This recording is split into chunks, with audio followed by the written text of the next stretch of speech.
আপনারা হাত তুলছেন, সবাই আমল করবেন, ঠিক না? আম্মা জান আয়েশা সিদ্দিকা বলেন, ফাতালাওয়ানা ওয়াজহুহু, আমি নবীর চেহারার দিকে তাকায়া দেখলাম রাগে আল্লাহ নবীর চেহারা মুবারক পরিবর্তন হয়ে গেছে। সুম্মা তানাওয়ালা সিত্রা, আল্লাহ নবী পর্দাটা টান দিয়ে নিলেন, ফাহাতাকা, টুকরা টুকরা করে ফেললেন। আজকে বাসায় যাওয়ার পর পরীক্ষা হয়ে যাবে, যেগুলার মধ্যে ছবি আছে কারা কারা টুকরা টুকরা করতে পারে, এটাই হবে আল্লাহ নবীর প্রকৃত প্রেম। দেখছেন নি কথা কেমনি চুপ হয়ে গেছে সবার।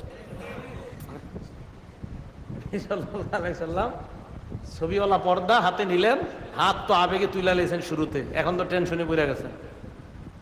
ছবিওয়ালা পর্দা নিয়ে সাথে সাথে টুকরা টুকরা করে ফেলছে, টুকরা টুকরা। বাসায় মূর্তি আছে, সুকেছে মূর্তি সাজানো আছে না, আরো কত কিছু আছে। দুইজনে বিয়ার দিন ছবি তুলছেন একসাথে, আহার এটার অপ্রয়োজন।